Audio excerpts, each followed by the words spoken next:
ఉప ముఖ్యమంత్రి గారు సమాధానాన్ని దాటవేసే ప్రయత్నం చేశారు అధ్యక్ష. మేము సూటిగా అడిగింది ఎన్ని డిఏలు పెండింగ్లో ఉన్నాయి అని అడిగాము. ఈ దేశంలో ఏ రాష్ట్రంలో లేని విధంగా ప్రభుత్వ ఉద్యోగులకు ఈ ప్రభుత్వం 5 డిఏలు పెండింగ్లో పెట్టింది. ఆ 5 డిఏలు ఎప్పట్లోగా చెల్లిస్తారో మంత్రి గారు సూటిగా సమాధానం చెప్పాలి. ఒకటి అధ్యక్ష. రెండవది అధ్యక్ష, పిఆర్సీ అధ్యక్ష 31/3/2026 వరకు పిఆర్సీ కమిటీకి ఎక్స్టెన్షన్ ఇచ్చామన్నారు. 31 అంటే ఇంకొక 7 రోజులు 8 రోజులు ఉంది అధ్యక్ష. మళ్ళీ ఎక్స్టెన్షన్ ఇస్తారా? కనీసం ఇప్పుడైనా రిపోర్ట్ తీసుకొని మీరు ఎలక్షన్ మేనిఫెస్టోలో చెప్పినట్టు కాంగ్రెస్ అధికారంలోకి వచ్చిన 3 నెలల్లోగా కొత్త పిఆర్సీ ఇస్తామని చెప్పారు. దాదాపు 3 ఏళ్లు కావస్తా ఉంది అధ్యక్ష. మళ్ళీ ఎక్స్టెన్షన్ ఇస్తారా? దయచేసి ఇప్పుడైనా ఆ కొత్త పిఆర్సీని మళ్ళీ ఎక్స్టెన్షన్ ఇవ్వకుండా ఉద్యోగస్తులకు అందించాలి. అది ఎప్పట్లోకి ఇస్తారో మంత్రి గారు స్పష్టంగా చెప్పాలని అడుగుతున్నాం. నంబర్ 2 అధ్యక్ష. నంబర్ 3 అధ్యక్ష, రిటైర్డ్ ఉద్యోగుల వెతలు అంతా ఇంత కాదు అధ్యక్ష. 30-35 ఏళ్లు ప్రభుత్వం కోసం పనిచేసిన రిటైర్డ్ ఉద్యోగులు జీవిత చివరాంకంలో వైద్యం అందక, పిల్లల పెళ్లిళ్లు చేయలేక చాలా ఇబ్బంది పడతా ఉన్నారు అధ్యక్ష. దయచేసి ఆ రిటైర్డ్ ఉద్యోగులు ఎంతమంది రిటైర్ అయ్యారు, వాళ్ళకి చెల్లించాల్సింది ఎంత, ఇప్పటి వరకు ప్రభుత్వం ఎంత చెల్లించింది, ఎప్పట్లోగా వారికి రావాల్సిన బకాయిలు పూర్తిగా చెల్లిస్తారో మరి దయచేసి మంత్రి గారు సూటిగా సమాధానం చెప్పాలి. వాళ్ళందరూ సెక్రటరియట్ చుట్టూ, మంత్రులు శాసనసభ్యుల చుట్టూ పాపం రోజు తిరుగుతా ఉన్నారు అధ్యక్ష. రిటైర్ అయిన తర్వాత ప్రశాంతంగా జీవితాన్ని గడపాల్సినటువంటి రిటైర్డ్ ఉద్యోగులు ఇలా రోడ్ల మీద కూర్చొని ధర్నాలు చేయాల్సినటువంటి పరిస్థితి ఏర్పడతా ఉంది అధ్యక్ష. సో దయచేసి నేను ప్రభుత్వాన్ని కోరేది ఒకటే అధ్యక్ష, మీరు రిటైర్డ్ ఉద్యోగులకు డబ్బులు ఇవ్వడానికి నిధులు లేకనా లేక మనసు లేకనా నాకైతే అర్థమైతలేదు అధ్యక్ష. ఫ్యూచర్ సిటీకి 1,00,000 కోట్లు ఉన్నాయంటారు, మూసీకి 1,00,000 కోట్లు ఉన్నాయంటారు, అందాల పోటీలకు డబ్బులు ఉన్నాయంటారు, ఫుట్బాల్ షోకులకు డబ్బులు ఉన్నాయంటారు. వాటన్నిటికీ డబ్బులు 3వ క్యాంప్ ఆఫీస్ మీరు కట్టుకుంటారు, ముఖ్యమంత్రి గారు 100 కోట్లతో క్యాంప్ ఆఫీస్ కట్టారు. సరే మీరు కట్టుకోండి, మాకు అభ్యంతరం లేదు. కానీ ఎందుకు ఈ ఉద్యోగుల పిఆర్సీ డిఏలు పెండింగ్ లో పెడతా ఉన్నారు? ఎందుకు రిటైర్డ్ ఉద్యోగుల ఉసురు పోసుకుంటున్నారు? ఎప్పట్లోగా రిటైర్డ్ ఉద్యోగుల బకాయిలు పూర్తిగా చెల్లిస్తారు? ఇప్పటి వరకు ఎంత చెల్లించారు, ఎప్పట్లోగా పూర్తి చేస్తారో మంత్రి గారు సూటిగా సమాధానం చెప్పాలి. అదేవిధంగా ఈ 5 డిఏలు ఎప్పట్లోగా ఇస్తారు? పిఆర్సీ మళ్ళీ ఎక్స్టెన్షన్ ఇస్తారా? దయచేసి ఇప్పుడైనా రిపోర్ట్ తీసుకొని ఉద్యోగస్తులకు పిఆర్సీ ఇస్తారా? ఆనాడు కేసీఆర్ గారు ఐఆర్ ఇచ్చారు, మరి మీరు ఏమన్నా ఐఆర్ను పెంచైనా సరే ఉద్యోగస్తులకు ఏమైనా మరి వారికి రిలీఫ్ ఇస్తారని చెప్పి మీ ద్వారా ముఖ్యమంత్రి ఉప ముఖ్యమంత్రి గారిని కోరుతా ఉన్నది. శ్రీ కేపీ వివేకానంద గారు. ధన్యవాదాలు అధ్యక్ష.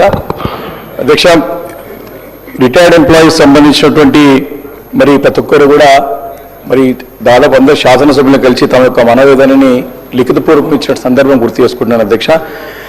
ఇప్పటికే టెంట్లు వేసుకుని ధర్నాలు చేస్తా ఉన్నారు రిటైర్డ్ ఎంప్లాయీస్ అంతా కూడా. ఇంతకుముందు పెద్దలు చెప్పినట్టుగా మరి 30-40 సంవత్సరాలు తమ జీవితానంతా కూడా దారపోసి రాష్ట్ర అభివృద్ధిలో ప్రగతిలో భాగస్వాములై ముందుకు తీసుకువచ్చి రిటైర్డ్ అయిన తర్వాత ఇలాంటి మనోవేదన గురవుతూ వారికి ఒక అభద్రతా భావం ఏర్పడేది అధ్యక్ష. ఒక చిన్న చూపు చూస్తుంది ప్రభుత్వం అనే ఒక భావం వాళ్ళు ఏర్పడ్డారు అధ్యక్ష. దాదాపు ఇప్పటికే అంటే 2.5 సంవత్సరాలు కావస్తుంది ప్రభుత్వం తన మేనిఫెస్టోలో చాలా స్పష్టంగా తెలియజేసింది. అధికారం రాగానే సిపిఎస్ స్కీమ్ నుంచి ఓపీఎస్ తీసుకొస్తామని చెప్పి ఉద్యోగస్తుల గురించి చెప్పింది అధ్యక్ష. దాని గురించి మరి ఇప్పటివరకు కూడా ఎక్కడ ప్రస్తావన లేదు అధ్యక్ష. దీని గురించి క్లారిటీ ఇవ్వాల్సిందిగా అనే ప్రభుత్వాన్ని మీ ద్వారా అడుగుతాను అధ్యక్ష. అదే అధ్యక్ష, రిటైర్మెంట్ ఉద్యోగస్తుల విషయం వచ్చేసరికి అధ్యక్ష, గతంలోనే ఈ యొక్క అంశం ప్రస్తావనకు వచ్చింది అధ్యక్ష. ఇదే సభలో ప్రభుత్వం నుంచి సమాధానం వచ్చింది. దాదాపు 10,000 కోట్లు ఈ రోజు వరకు మాకున్న అంచనా ప్రకారం సబ్జెక్ట్ టు కరెక్షన్ దాదాపు ఈ రోజు వరకు ఈ బెనిఫిట్ స్టాచ్యుటరీ బెనిఫిట్స్ అనేటువంటి ఉద్యోగస్తులు తమకు హక్కుగా రావాల్సిన డబ్బులు అధ్యక్ష 10,000 కోట్ల రూపాయల వరకు బకాయిలు పడ్డాయని స్పష్టంగా తెలియవస్తుంది అధ్యక్ష. దానిపైన ఏమైనా కరెక్షన్ చేయొచ్చు గౌరవ ఉప ముఖ్యమంత్రి గారు. ఇదే ఒక చెల్లింపులకు ఏ రకంగా చెల్లిస్తారు, ఎప్పుడో చెల్లిస్తారన్న ప్రశ్నకి ప్రభుత్వం నుండి నెలకి 700 కోట్ల రూపాయలు ఇస్తామని చెప్పి ఇదే సభలో ఇచ్చిన మాట వాస్తవమా కాదా, దానికి స్పష్టంగా సమాధానం చెప్పాలా. చేస్తే విలంబికం చేయలేరు కాబట్టి ఎందుకు చేయలేకపోతున్నారు మరి సభలో అనౌన్స్ చేసినటువంటి ప్రభుత్వమే చేయలేకపోతే మరి ఉద్యోగస్తులు ఇప్పటికీ ఒక ప్రశ్నకి సమాధానం, ప్రశ్న గురించి యావత్ తెలంగాణ రాష్ట్రంలో ఉన్నటువంటి ఉద్యోగస్తులు, రిటైర్డ్ ఉద్యోగస్తులు ఎంతో ఆశతోని ప్రభుత్వం సమాధానం చూస్తున్నారు. వారికి భరోసా కల్పించాలా, వారికి నమ్మకం కల్పించాలా. మీరు ఇచ్చిన మాట గతంలో నిలబెట్టుకోలేదు, ఇప్పుడు కూడా నిలబెట్టుకునే విధంగా చేయకపోతే మాత్రం మనపై నమ్మకం పోతుంది, ప్రభుత్వం విశ్వాసం కోల్పోతుంది అని చెప్పి ఈ సందర్భంగా మనం చేస్తున్నాం అధ్యక్ష. మరి అదేవిధంగా ఇప్పుడు రిటైర్మెంట్ బెనిఫిట్స్ ఏమైనా కావాలంటే కోర్టుకు వెళ్ళి డైరెక్షన్స్ వస్తే తప్ప వారికి వస్తుంది లేదు అధ్యక్ష. లేకపోతే మరి దళారులను పట్టుకొని మీడియాలను పట్టుకొని సెక్రటరీ చుట్టూ తిరుక్కుంటూ దళారులను నమ్ముకొని కమిషన్లు ఇచ్చుకుంటే వారికి ఈ యొక్క బకాయిలు వస్తున్నాయి అధ్యక్ష. ఇది స్పష్టంగా బయట కనపడుతుంది అధ్యక్ష. కాబట్టి ఇలాంటి పరిస్థితి రానివ్వకుండా మరి ఉప ముఖ్యమంత్రి గారు దీన్ని ఖచ్చితంగా రిటైర్మెంట్ ఉద్యోగస్తుల యొక్క చెల్లింపులకు ఇవ్వాలి అధ్యక్ష. ఎందుకంటే దాదాపు 30 మంది ఉద్యోగస్తులు చనిపోయారు అధ్యక్ష ఈ మధ్య కాలంలో అధ్యక్ష. ఒక ఉదాహరణ, మల్లయ్య మైసయ్య అని చెప్పేసి ఖమ్మం జిల్లా అధ్యక్ష, ఉప ముఖ్యమంత్రి గారి జిల్లాకు సంబంధించినటువంటి ఒక పోలీస్ ఉద్యోగి మైసయ్య అని ఆయన హాస్పిటల్ బిల్లు కట్టలేక మరి చనిపోయే సంగతి చూశాం అధ్యక్ష. వారితో పాటు శ్రీనివాస్ గారు అని చెప్పేసి మరి జనగామ జిల్లాకు సంబంధించినటువంటి అధ్యక్ష. మరి మాకు ఆ party legislative ఉపనాయకుడు Harish Rao interview అయిన తర్వాతనే మాట్లాడిన తర్వాతనే వాళ్ళకి 29 లక్షలు వాళ్ళు రావాల్సినటువంటి బెనిఫిట్స్ చెల్లించడం జరిగింది అధ్యక్ష. అంటే ఇంతమంది అంటే రిటైర్ చెప్పుకోలేక వారు మనోవేదన తెలియలేక ఈ రకంగా చనిపోతున్న సంగతి కూడా నేను మీ ద్వారా గౌరవ ఉప ముఖ్యమంత్రి దృష్టికి తీసుకొస్తున్నాను అధ్యక్ష. కాబట్టి ఇది చాలా ఇంపార్టెంట్ ఇష్యూ అధ్యక్ష. ఈరోజు తెలంగాణ రాష్ట్రంలో ఉన్నటువంటి యావత్ ఉద్యోగస్తులు అదేవిధంగా మన రిటైర్డ్ ఉద్యోగస్తులు వేచి చూస్తున్నారు. వారికి నమ్మకం కలిగే విధంగా మాట ఇచ్చిన వారు నిలబెట్టుకోవాలని చెప్పేసి కూడా మీ ద్వారా నేను గౌరవ ఉప ముఖ్యమంత్రి గారిని కోరుతా ఉన్నాను అధ్యక్ష. Thank you. Doctor Kalvakuntla Sanjay. ధన్యవాదాలు అధ్యక్ష, అవకాశం ఇచ్చినందుకు. ఇప్పుడే మా సీనియర్ శాసనసభ్యుడు మా డిప్యూటీ ఫ్లోర్ లీడర్ హరీష్ గారు మాట్లాడినట్టు అదేవిధంగా వివేక్ గారు మాట్లాడారు అధ్యక్ష. డిప్యూటీ సీఎం గారు మేము కొత్తగా రాజకీయాల్లోకి వచ్చినప్పుడు అందరూ చెప్పారు ఆయన అన్ని కూడా మానవీయ కోణంతో చూస్తాడు, చాలా మంచి మనసు అని చెప్పేసి అధ్యక్ష. డిప్యూటీ సీఎం గారి మీద గౌరవంతో చెప్తా ఉన్నాను, ఇవాళ ఒపీనియన్ పోయింది.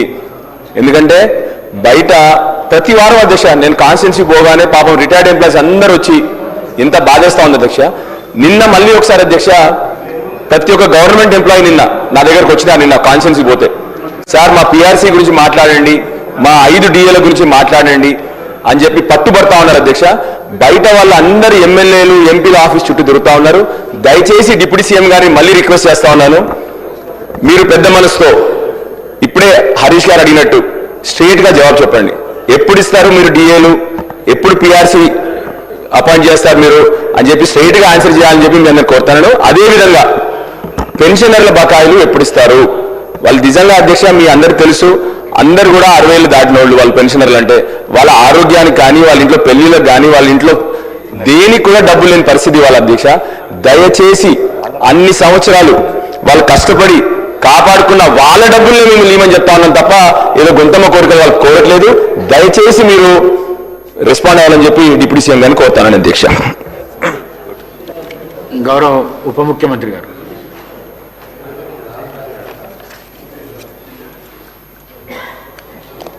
అధ్యక్ష, హరీష్ రావు గారు తర్వాత వివేకానంద్ గారు డాక్టర్ గారు అడిగిన ప్రశ్నలన్నిటికీ కూడా నేను నేరుగానే సమాధానం చెప్పాలని అనుకుంటున్నాను. కొద్ది సమయం కూడా ఇవ్వాల్సిందిగా కోరుతా ఉన్నాను. హరీష్ రావు గారు ఒక ప్రశ్న దాటేయటానికి ఉప ముఖ్యమంత్రి గారు ఫైనాన్స్ మినిస్టర్ గారు ప్రయత్నం చేశారని చెప్తా ఉన్నారు. నేను దేన్ని దాటేయటానికి ప్రయత్నం చేయట్లేదు అధ్యక్ష. మీ ప్రశ్నలోనే చాలా స్పష్టత ఉంది, దానికి తగినట్టుగానే నేను ఆన్సర్ చేశాను తప్ప ఎక్కడ తప్పించడానికి ప్రయత్నం చేయలేదు అధ్యక్ష. ఎన్ని డిఏలు పెండింగ్లో ఉన్నాయనే ప్రశ్న లేదు. పెండింగ్ వాయిదాలతో పాటు ఉద్యోగులు పెంచుదలలు కరువు భత్యం చెల్లింపులు పరిస్థితి ఏంటని అడిగారు. ఎన్ని ఉన్నాయంటే అన్ని లెక్క చెప్పేవాడు, అదే నాకు ఇప్పుడు కూడా ఇబ్బంది లేదు, చెప్తాను స్పష్టంగా. అధ్యక్ష, ఈ రాష్ట్ర ప్రభుత్వానికి మిత్రుడు చెప్పినట్టు డాక్టర్ ఈ క్యాబినెట్లో ఉన్న ముఖ్యమంత్రితో సహా అందరి మంత్రులకి మానవీయ కోణం చాలా స్పష్టంగా ఉంది అధ్యక్ష. ప్రతి నిర్ణయం అటు ఉద్యోగస్తులు కానీ ప్రజల గురించి కానీ ఆలోచన చేసి సాధ్యమైనంత వరకు వాళ్ళ సమస్యలు పరిష్కారం చేయడం కోసం ప్రయత్నం చేస్తాం అధ్యక్ష. ఉదాహరణకి ఈ భారము, ఉద్యోగస్తుల భారము, ఈరోజు పెండింగ్ ఉన్నటువంటి బకాయిలు ఈ ప్రభుత్వానికి వారసత్వంగా వచ్చింది అధ్యక్ష. మీరు సక్రమంగా అలాంటి చేసి ఉంటే అసలు ఈ సమస్యలే ఉత్పన్నమయ్యేది కాదు.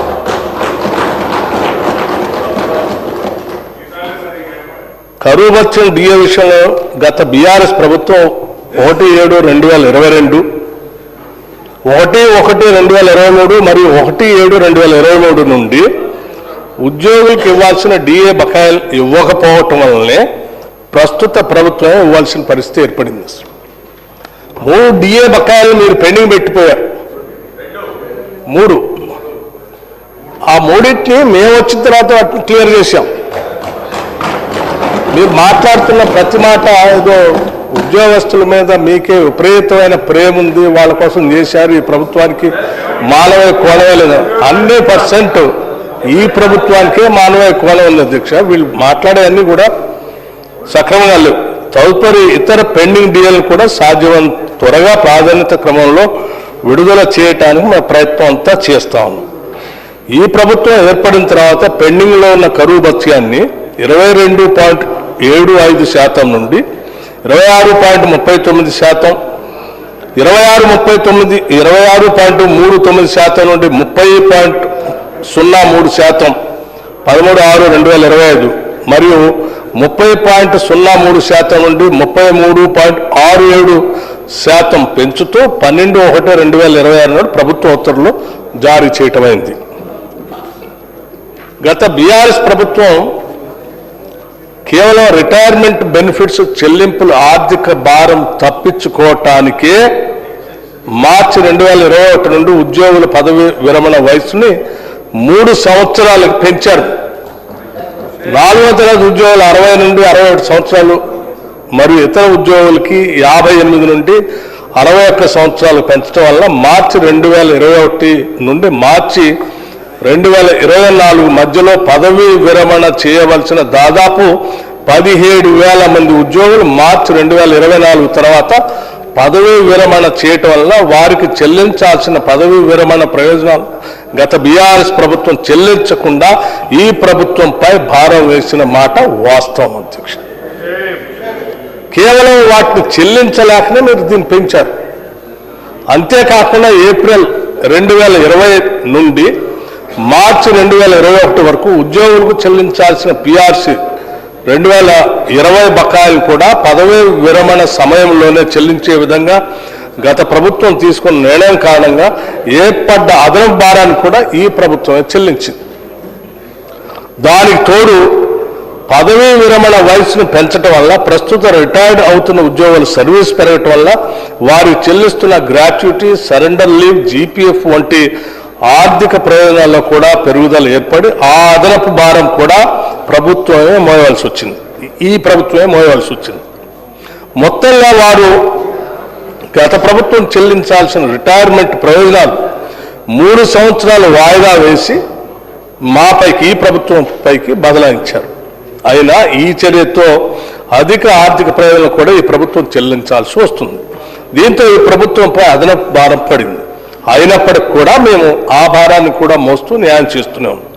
గత బీఆర్ఎస్ ప్రభుత్వం డిసెంబర్ 2023 నాటికి 40,154 కోట్ల రూపాయలు వివిధ రకాల బిల్లులు పెండింగ్ పెట్టిన విషయం ఈ సభ ముందు శ్వేతపత్రం ద్వారా తెలిపిన విషయాన్ని కూడా నేను మరొకసారి గుర్తు చేస్తా ఉన్నాను అధ్యక్ష. అందులో ఉద్యోగస్తులకు సంబంధించి బకాయిలు 4,575 కోట్ల పైగా ఉన్న విషయం కూడా తెలిసింది. గత ప్రభుత్వం ఎంతగానో పెండింగ్ బిల్లులు మా పైన మోపినప్పటికీ ఈ ప్రజాప్రభుత్వ అభివృద్ధి కార్యక్రమాలు మరియు ప్రజా సంక్షేమ కార్యక్రమాలు చేసుకుంటూనే ఉద్యోగులకు సంబంధించిన పెండింగ్ బిల్లులను కూడా సాధ్యమైనంత త్వరగా ప్రాధాన్యత క్రమంలో విడుదల చేయడానికి కృషి చేస్తూ ఉన్నాం. అంతేకాదు గత ప్రభుత్వం ఉద్యోగులు ప్రతి నెలా చెల్లించవలసిన జీతాల విషయంలో కూడా గత ప్రభుత్వ హయాంలో 15వ తేదీ వరకు కూడా చెల్లించలేనటువంటి పరిస్థితులను చూసి మనం అందరం గమనించాం ఉన్నది కూడా. అటువంటి జీతాలు ఫస్ట్ తారీఖు కూడా ఇవ్వలేనటువంటి పరిస్థితుల నుంచి 15వ తారీఖు దాకా నెట్టివేసినట్టు ఆనాటి పరిస్థితులు సరిదిద్ది ఈ ప్రభుత్వం ప్రజాప్రభుత్వం అధికారంలోకి వచ్చిన తర్వాత ప్రతి నెల 1వ తేదీనే ఉద్యోగులకు జీతాలు చెల్లించడం ఈ ప్రభుత్వం చేస్తున్నటువంటి విషయం కూడా ఈ సభలో ఉన్నటువంటి సభ్యులు అందరూ గమనించవలసిందిగా విజ్ఞప్తి చేస్తున్నాను. అంతేకాదు మిత్రుడు చెప్పినట్టు ఈ ప్రభుత్వం అధికారంలోకి వచ్చిన తర్వాత ఈ బిల్లులు పెండింగ్లన్నీ లెక్కేసి ప్రతి నెల 700 కోట్ల రూపాయలు పెండింగ్ బిల్లులు ఉద్యోగులకు ఇస్తామని చెప్పినటువంటి మాట ప్రకారం ప్రతి నెల 700 కోట్ల రూపాయలు ఉద్యోగుల పెండింగ్ బిల్లులు రిలీజ్ చేసుకుంటూ మొదటి తారీఖు జీతాలతో పాటు ఈ పెండింగ్ బిల్లులు 700 కోట్ల రూపాయలు చేసుకుంటూ పోతా ఉన్నాం. ఆ 700 కోట్ల రూపాయలు కూడా మీరు పెట్టినటువంటి పెండింగ్ బకాయిలు విపరీతంగా ఉండటం వల్ల సరిపోవట్లేదు కాబట్టి ఇంకా కొద్దిగా పెంచి ఈ సంవత్సరంలో దాన్ని 700 నుంచి 1000 కోట్ల వరకు పెంచాలనేటువంటి నిర్ణయం కూడా విధానపరమైన నిర్ణయం కూడా తీసుకుందామనే ఆలోచనలను చేస్తాం కూడా. అట్లాగే అధ్యక్ష, ప్రస్తుత ఉద్యోగులు మరియు పెన్షన్లు చెల్లించాల్సిన మెడికల్ బిల్లు ఎప్పటికప్పుడు చెల్లించడం జరుగుతూ ఉంది. మెడికల్ బిల్స్ పెండింగ్ బిల్స్ అన్నిటి కూడా క్లీన్ చేసి ఒకటేసారి మొత్తం కూడా పెండింగ్ ఉన్నటువంటి వాటి అన్నింటినీ క్లియర్ చేశాం. అట్లాగే అధ్యక్ష, ఉద్యోగస్తుల గురించి మానవీయ కోణం ఈ ప్రభుత్వానికి లేకపోతే ఈ పెండింగ్ బిల్లుల గురించి కానీ డిఏల గురించి కానీ ఇటువంటి నిర్ణయాలు తీసుకొని మేము చేసే పరిస్థితి ఉండేది కాదు. మానవీయ కోణం ఉన్నది కాబట్టి ప్రతి నెల వాళ్ళు కట్టుకోవాల్సినటువంటి ఈఎంఐలు లోన్లు తీసుకున్నటువంటి వాటి అన్నిటికీ ఫస్ట్ తారీఖు నాడు జీతాలు రాకపోతే బ్యాంకుల్లో డిఫాల్టర్స్గా మారి అవి బ్యాడ్ అకౌంట్స్గా మారి ఇంట్రెస్ట్లు విపరీతంగా పెరిగిపోయి వాళ్ళకి ఇచ్చినటువంటి లోన్లు కూడా ఆగిపోతున్నటువంటి దృష్టిని అర్థం చేసుకొని ప్రతి నెల టెన్షన్గా మొదటి తారీఖు నాడు వాళ్ళకి జీతాలు వచ్చేటట్టుగా చేస్తా ఉన్నాం. అట్లాగే దాంతోపాటు ఈ ప్రభుత్వానికి మానవీయ కోణం ఉన్నది కాబట్టి ఈరోజు ఉద్యోగస్తులందరి కోసం ఉపయోగపడేటట్టుగా క్యాష్లెస్ హెల్త్ స్కీమ్ తీసుకొని వచ్చి cashless health scheme for employees ఈ రాష్ట్రంలో పనిచేస్తున్న ఉద్యోగస్తులు అందరూ ఆ కుటుంబాలపై ఆధారపడి ఉన్నటువంటి కుటుంబ సభ్యులందరికీ ఉపయోగపడేటట్టుగా కొన్ని దశాబ్దాలుగా వీళ్ళు దీనికోసం కోరుతా ఉన్నారు అధ్యక్ష. 10 సంవత్సరాలు మీ ప్రభుత్వ హయాంలో కూడా ఉద్యోగస్తులు క్యాష్లెస్ ఈ హెల్త్ కార్డు కావాలని అడిగి అలసిపోయి ఉన్నారు. కానీ మేము ఈరోజు ఒక విధానపరమైన నిర్ణయం తీసుకొని ఉద్యోగస్తుల కోసం దాన్ని ప్రకటించి అమలు చేయబోతా ఉన్నాం. అట్లాగే ప్రమాదవశాత్తు ఉద్యోగస్తులకు ఏదైనా జరిగితే దురదృష్టవశాత్తు వాళ్ళకి ఇన్సూరెన్స్ స్కీమ్ కూడా తీసుకొని వచ్చి 1,20,00,000 రూపాయలు వాళ్ళకి అందుబాటులోకి వచ్చేటట్టుగా ఆ స్కీమ్ని కూడా తీసుకొని వచ్చాం. ఇది ఈ ప్రభుత్వానికి ఉన్న మానవీయ కోణం అధ్యక్ష. దీని ద్వారా ఈ రాష్ట్రంలో ఉద్యోగం చేస్తున్నటువంటి ఎవరికి కూడా దురదృష్టవశాత్తు జరగరాన్ని ఏమైనా జరిగితే ఆ కుటుంబం ఇబ్బంది పడకూడదనేటువంటి తీసుకొచ్చిన ఈ స్కీము ఈరోజు మేము తీసుకొచ్చాం. ఇప్పటికే ప్రభుత్వ ఉద్యోగులు తీసుకొచ్చే ముందు ఎనర్జీ డిపార్ట్మెంట్లో తీసుకుని వచ్చాం అధ్యక్ష. ఈరోజు ఎనర్జీ డిపార్ట్మెంట్లో ఎస్పీడీసీఎల్లో ఒక లైన్మెన్ అనుకుంటే బహుశా ఆ ప్రమాదవశాత్తు మరణిస్తే ఈరోజు ఆ తీసుకొచ్చినటువంటి ఇన్సూరెన్స్ సంబంధించిన ₹1,00,00,000 చెక్కుని ఈ రోజే మన ఆ చెక్కును కూడా ఉద్యోగస్తులకి అందించే కార్యక్రమం కూడా మీరు పర్యవేక్షిస్తే బ్రేక్ టైంలో ఇచ్చే ఏర్పాట్లు కూడా చేశాం. ఇది ప్రభుత్వానికి ఉద్యోగస్తుల పైన ఉన్నటువంటి మానవీయ కోణం అధ్యక్ష. మేము ఇప్పటివరకు ఎన్ని క్లియర్ చేశారంటే దాదాపు ఈ ప్రభుత్వం వచ్చిన తర్వాత 6,146 కోట్ల రూపాయలు పెండింగ్ బిల్స్ని ఉద్యోగస్తులు క్లియర్ చేసుకుంటూ వచ్చాం. మీరు అనేక రకాలైనటువంటి ఆర్థిక విధ్వంసాలు చేసి వ్యవస్థలన్నిటి విధ్వంసం చేసి ఏ వ్యవస్థను కూడా సక్రమంగా నడవలేకుండా చివరికి పనిచేసే ఉద్యోగస్తులు కూడా నెల నెల జీతాలు ఇవ్వకుండా వాళ్ళ ఫైనాన్షియల్ ప్లాన్ కూడా చిన్నాభిన్నం చేస్తే ఈరోజు మేము ఎంతో నిక్కచ్చిగా ఆర్థిక క్రమశిక్షణతో సాధ్యమైనంత వరకు వీటన్నింటినీ సరిచేస్తూనే ఉద్యోగస్తులకు మొదటి నెల జీతాలు ఇస్తూనే వాళ్ళకి కావాల్సినటువంటి క్యాష్లెస్ హెల్త్ కార్డు ఇస్తూనే ప్రమాదవశాత్తు ఏదైనా జరిగితే చేసేటువంటి ఈ స్కీమ్ని కూడా తీసుకొని వస్తూ ఈరోజు రాష్ట్రంలో ఉన్నటువంటి ఉద్యోగస్తుల కోసం ఎవరైనా ఆలోచన చేస్తున్నారంటే ఇందిరమ్మ ప్రభుత్వం, ప్రజాప్రభుత్వం, ఈ ప్రభుత్వమే చేస్తుంది తప్ప మీరు చేయలేదు. మీరు ఈరోజు అన్ని పెండింగ్ పెట్టి వాళ్ళకి కావాల్సిన ఇబ్బందులను పెట్టి ఈరోజు మొసలి కన్నీరు గారుస్తూ ఉద్యోగస్తుల కోసం మీరున్నారని అంటే ఎవరు ప్రజలు నమ్మే పరిస్థితులు లేరు అధ్యక్ష. మేము ఈ డిఏలకు సంబంధించి కానీ లేకపోతే మిగతా అంశాల గురించి సంబంధించి కానీ సాధ్యమైనంత వరకు ఇప్పటివరకు ప్రస్తుతం 4 డిఏలు పెండింగ్లో ఉన్నాయి అధ్యక్ష. వాటిని కూడా వీటన్నిటిని కూడా విధానపరమైన నిర్ణయాలు తీసుకొని ఉద్యోగస్తులకి పెండింగ్ బిల్స్ కానీ వారు పెన్షనర్స్ ఇబ్బందులు చెప్పారు అధ్యక్ష. ఎస్, పెన్షనర్స్ వాళ్ళందరూ కూడా ఆలోచన చేసి సాధ్యమైనంత వరకు పెన్షనర్స్కి మొట్టమొదటిగా కావాల్సింది హెల్త్ సంబంధించినటువంటి బిల్స్. మా ఫైనాన్స్ డిపార్ట్మెంట్లో అందరం కూర్చొని ఈ రాష్ట్రంలో ఏ ఉద్యోగి కూడా గతంలో పెన్షనర్స్ ద్వారా వచ్చినటువంటి మెడికల్ బిల్స్ ₹1 కూడా పెండింగ్ ఉండటానికి లేదు. ఎవ్రీ మంత్ జీరో చేసేసేయాల్సిందని చెప్పి స్పష్టమైనటువంటి ఆదేశాలు ఇచ్చాం. ఇది మాకున్నటువంటి మానవ కోణం అధ్యక్ష. ఈ ప్రభుత్వ చిత్తశుద్ధిని ఉద్యోగస్తుల పట్ల కానీ లేకపోతే ఈ రాష్ట్ర ప్రజల పట్ల కానీ ఈ ప్రభుత్వానికి ఉన్నటువంటి చిత్తశుద్ధి, సంక్షేమం, మానవ కోణం గురించి ఎవరు ప్రశ్నించలేనంత స్థాయిలో ఈ ప్రభుత్వం విధానపరమైన నిర్ణయాలు తీసుకొని ముందుకు పోతా ఉంది అధ్యక్ష. దీన్ని దయచేసి సభ్యులంతా గమనించవలసిందిగా కోరుతూ, ఇంకా ఏదైనా ఉద్యోగస్తులకు ఎవరికైనా అత్యవసరమైన అవసరాలు ఏర్పడి ఎవరికైనా ఇబ్బంది ఉంటే తప్పనిసరిగా మీ దృష్టికి వస్తే కూడా ఈ ప్రభుత్వ దృష్టికి తీసుకుని వస్తే వాటిని వెంటనే పరిష్కరించి వాళ్ళకి న్యాయం చేయడానికి ఈ ప్రభుత్వం సిద్ధంగా ఉందని గౌరవ సభ్యులందరికీ, మీకే కాదు సభలో ఉన్నటువంటి గౌరవ సభ్యులందరి దృష్టికి కూడా తీసుకొని వస్తున్నాం. We are there for the welfare of the employees. Thank you అధ్యక్ష.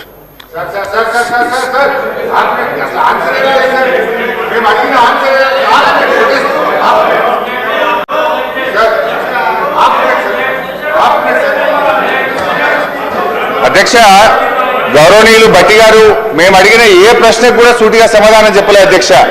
ఇప్పుడు మానవీయ కోణము అనేటువంటిది భట్టి గారి మాటల్లో కనబడుతుంది తప్ప చేతల్లో ఎక్కడ కనబట్టలేదు అధ్యక్ష.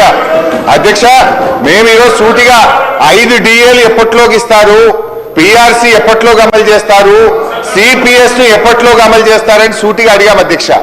వారు ఎంతసేపు గత ప్రభుత్వం మీ గవర్నమెంట్ వచ్చి 2.5 ఏళ్ల తర్వాత కూడా ఇంకా గత ప్రభుత్వం మీదనే పడివేడిస్తారు అధ్యక్ష. అధ్యక్ష, మా ప్రభుత్వ హయాంలో 88,000 మంది ఉద్యోగులు రిటైర్ అయ్యారు.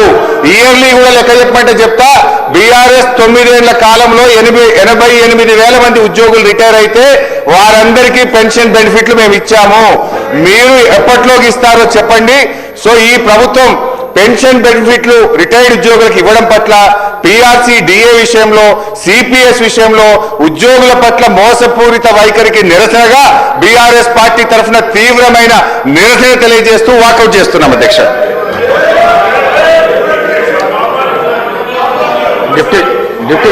డిప్యూటీ సీఎం గారు